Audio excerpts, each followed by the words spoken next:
Welcome to AI Unraveled, your daily strategic briefing. It is Wednesday, March 11th, 2026. I'm your host, Etienne Noumen. This episode is brought to you by Area and DjamgaMind. If you want to skip these ads and get straight to the intelligence, click the link in our show notes for our premium DjamgaMind feed. Today, we are unraveling a billion-dollar rebellion. Yann LeCun has launched AMI Labs to build AI that understands the physical world, not just text. But as the tech scales, the legal system is striking back. We have the first major ruling against autonomous shopping agents, and it's not looking good for Perplexity. We're also talking about Murati's massive gigawatt power play and why YouTube is now bigger than Hollywood. Let's get into the news. Usually when you look at a map, you sort of expect it to be this clean, perfect representation of the territory, right? Right. Yeah, you want it to be simple. Exactly. Like, you see a blue line, you know it's a river. You see a gray block, it's a building. All the messy stuff is just gone. Yeah. All the unpredictable physical variables are totally stripped away. It just leaves you with this neat, contained little abstraction. Which is, incredibly comforting until you actually step outside and try to cross that river. Oh, for sure. Because suddenly you aren't dealing with a blue line anymore. Yeah. You're dealing with, undercurrents and slippery rocks and totally unpredictable weather. The map is not the territory. And looking at today's stack of sources, which is this massive pile of business news, legal injunctions, and technical white papers from March 11th, 2026, it really feels like the artificial intelligence industry has just stepped off the map. They absolutely have. They're standing right in the mud now. Right. We're moving way past the era of, just chatbots generating clever text. Today's deep dive into these sources is all about the battle for physical reality. And the massive legal walls being built to protect it. Exactly. A multi-billion-dollar ecosystem is at stake here. Yeah. Okay, let's unpack this. Because the foundation of this entire war really starts with raw physical power. It has to. I mean, before you can conquer the physical world, you have to actually build an engine capable of processing it. And the scale of that engine right now is, it's almost beyond comprehension. It really is. Which brings us to Murati. So she was the CTO at OpenAI, briefly interim CEO, left, and then founded Thinking Machines Labs. Right. And earlier this year, a bunch of her employees and co-founders actually jumped ship and went back to OpenAI. So the narrative was kind of, that the startup was dead in the water. That was definitely the rumor. But then we get this absolute bombshell. Thinking Machines just secured a multi-year deal with Nvidia for at least 1 gigawatt of compute. A gigawatt. Just let that sink in. It's insane. They're using NVIDIA's next-gen Vera Rubin systems for frontier model training by early 2027. And this is right after a $2 billion seed round. Yeah. But wait, a gigawatt? Yeah. For a startup. Is a gigawatt basically the new table stakes? It feels like if you don't have the equivalent of a small city's power grid, you shouldn't even bother starting an AI lab. Sounds absurd, but yes. That is the new reality of the compute arms race. I mean, yeah, a gigawatt is roughly the power capacity you'd need to run about 750,000 homes. Oh, my God. Yeah. Ah. If we connect this to the bigger picture, this is an infrastructure commitment that genuinely rivals national energy projects. Right, because you don't just ask for a gigawatt and plug it into a wall outlet. Exactly. You are securing substations, massive cooling infrastructure, direct grid access. You don't do that just to run like a lightweight application. Well, they do have their Tinker fine-tuning API live for enterprises right now. But a gigawatt of Vera Rubin architecture is not for a fine-tuning API. Right. That's way overkill. It signals they are bypassing all the incremental steps.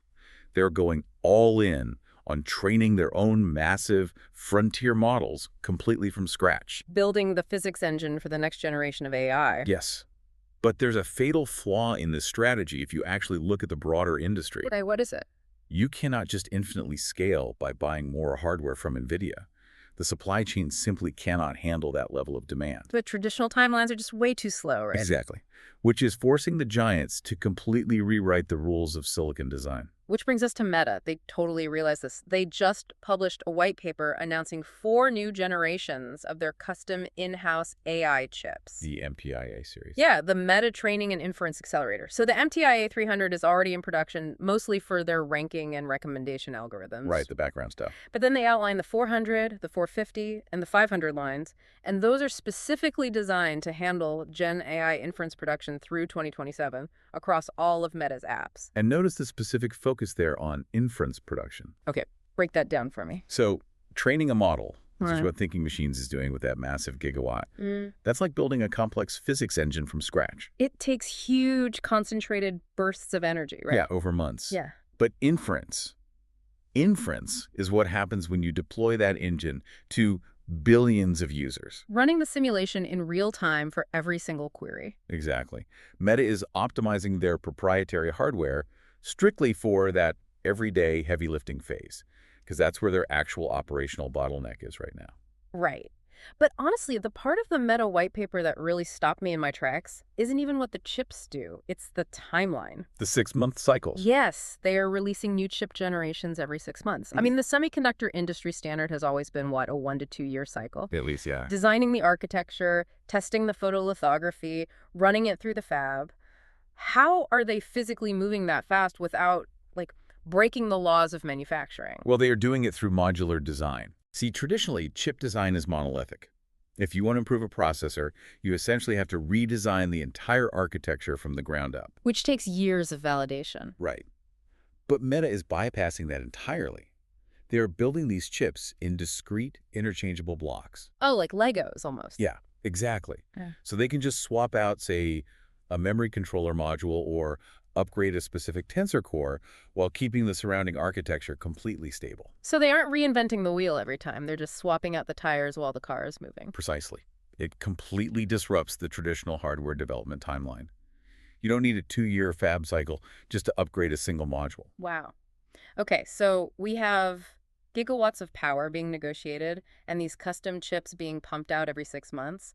But all of this all this localized inference production is happening for a very specific reason. Right. The hardware is scaling up this aggressively because the software algorithms themselves are hitting a wall. Generating text just isn't enough anymore. No, it's really not. The AI needs to understand physical reality, which is the perfect segue to Yann LeCun's rebellion. Oh, man. This is a massive philosophical schism in the industry right now. It really is. So for context, LeCun is a Turing Award winner. He was the chief scientist at Meta for 12 years. A legend in the field. Absolutely. And he left in November. Reportedly, he told Mark Zuckerberg he could build world models faster, cheaper, and better on his own. Bold move. Very. And now his new startup, Advanced Machine Intelligence, or AMI, just launched with a $1.03 billion seed round. Valuing the company at $3.5 billion right out of the gate. Yes. And he chose Paris as his headquarters and famously called Silicon Valley LLM pilled. I love that phrase. He's been arguing for years, literally years, that large language models, which is the architecture behind almost every major chatbot right now, are basically a dead end for true artificial general intelligence. Right, and I want to break down why he thinks that. Because if you're listening to this, you probably know the basics of an LLM. It basically just predicts the next word based on statistical probability. It's like an engine that has read every single textbook ever written about riding a bicycle. It can output a perfect, highly probable sequence of words about the physics, the history, and the mechanics of a bicycle. But it has no idea what a bicycle actually is. Right. A world model, on the other hand, is an architecture that actually understands what it means to lose your balance, feel gravity take over, and skin your knee on the pavement. And that distinction is everything. An LLM doesn't know what a bicycle is. It only knows the shape of the word bicycle in a mathematical vector space. Which is very different from reality. Totally. AMI is trying to build systems that simulate how the physical world actually operates using persistent memory. So they aren't predicting text, they are predicting physical states. Yes. And that's exactly why they're explicitly targeting industries that exist in the physical space. Things like manufacturing, robotics, wearables, healthcare. Because, I mean, if a robotic arm is passing you a scalpel in an operating room, you really don't want it guessing the next most likely action based on a statistical analysis of, like, surgical text data. No, you really don't. Huh. You need it to understand the physical reality of the room itself. Right. It needs to know the weight of the instrument, the physics of momentum, the permanence of the objects around it. Like, it needs to know that the scalpel still exists, even if the robot's camera gets temporarily blocked by a surgeon's arm. Wow, yeah. And looking at our sources, LeCun isn't fighting this battle alone. There's this huge industry-wide scramble to tie these digital brains to an observable reality. Everyone is pivoting to multimodal. Exactly. Google just put Gemini Embedding 2 in public preview, and this is their first model that searches across text, images, video, and audio within one single integrated system. Rather than translating everything back to text first. Right. They are tearing down the silos between different types of sensory input. Which forces the model to understand context across multiple physical formats simultaneously. Yes. And meanwhile, OpenAI introduced these interactive visual modules to ChatGPT. So now you don't just ask it a math question and get a block of text back. You can actually tweak variables and watch the scientific formulas respond visually in real time. Yeah, it's super cool. And then you have Hume AI launching Teddy, which locks text and audio in sync directly on the device. And the goal there is to cut down on hallucinations, right? Right. By anchoring the AI to an immediate local audio reality. Exactly. But as much money as they are throwing at this, we really have to acknowledge that conquering physical reality is the ultimate challenge. Oh, absolutely. The physical world is incredibly unforgiving of errors. Definitely. And to understand just how difficult this modeling is, we only have to look at human engineers trying to do it. Which brings us to the SpaceX Starship delays outlined in that new NASA Office of Inspector General audit. Right. SpaceX is facing numerous technical challenges, and NASA is now looking at delays well past the planned 2028 moon landing. And the bottleneck there perfectly illustrates this whole problem of physical modeling. Because the biggest hurdle isn't the rocket itself. It's demonstrating orbital refueling. Right. Transferring cryogenic propellants from one vehicle to another while in orbit. Which has never been done vehicle to vehicle at this scale before. Never. You're dealing with fluid dynamics of super-chilled liquids in microgravity while moving at orbital speeds. This is wildly complex. And the sources point out this serious debate happening right now between SpaceX and NASA over manual versus automated controls. SpaceX might actually request a waiver to fully automate the vehicle to try and stay on schedule. And just think about the level of world modeling. An automated system needs to dock 2 massive spacecraft under those exact physical conditions. Yeah, the margin for error is literally zero. Right. If an LLM hallucinates a word, you get a funny, nonsensical sentence. But if an automated docking system hallucinates a spatial coordinate, or miscalculates the slosh of cryogenic fuel, you get a catastrophic explosion in lower Earth orbit. Exactly. The physical world does not forgive a hallucination. Not at all. So we've established the foundation here. Gigawatts of hardware scale up, which allows models to evolve from text predictors to world models that actually understand physical space. Right. But here is the critical pivot. Once these models understand the world, the natural next step is for them to act in it. They stop being chatbots and become autonomous agents. Exactly. And here's where it gets really interesting.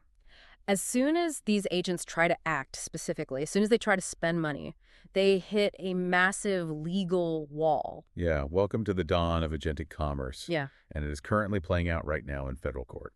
Let's look at the Amazon versus Perplexity injunction. A federal judge just issued a preliminary injunction blocking Perplexity's Comet browser from accessing Amazon user accounts or making purchases. Right. So Perplexity essentially built an AI shopping agent, disguised it as the Google Chrome browser, and just let it loose on Amazon on behalf of its users. Which Amazon obviously did not like. But I have to play devil's advocate here. If I tell my AI assistant, hey, go buy me a specific brand of socks on Amazon, and I give it my password to log in. Yeah. Why does Amazon care if it's my finger clicking the mouse or a bot acting on my direct orders? A sale is a sale, right? Yeah. Your money is just as green. This raises an important question about the fundamental architecture of the internet, actually, and the judge's ruling is fascinating. Tell me more.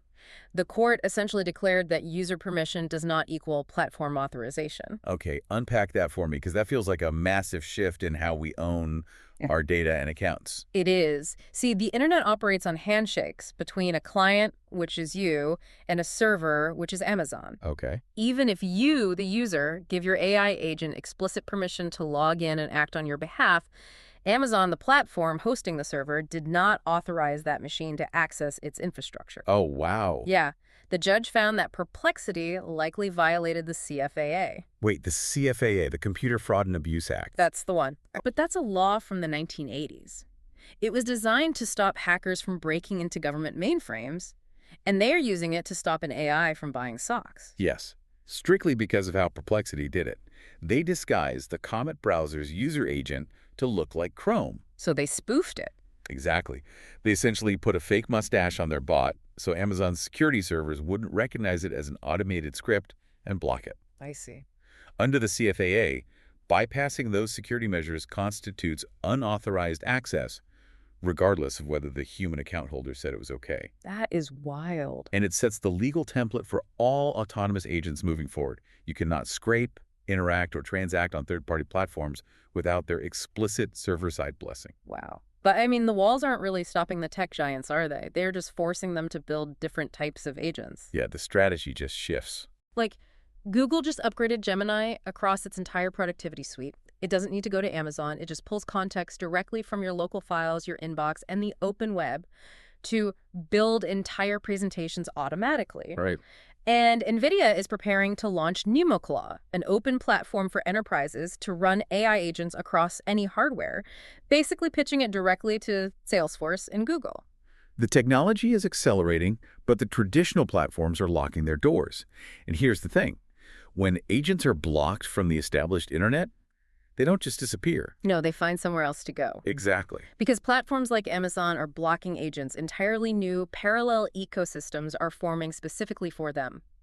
And that brings us to Meta's latest acquisition, Moltbook. So what does this all mean? It means we are seeing the creation of a machine-to-machine internet. Yeah.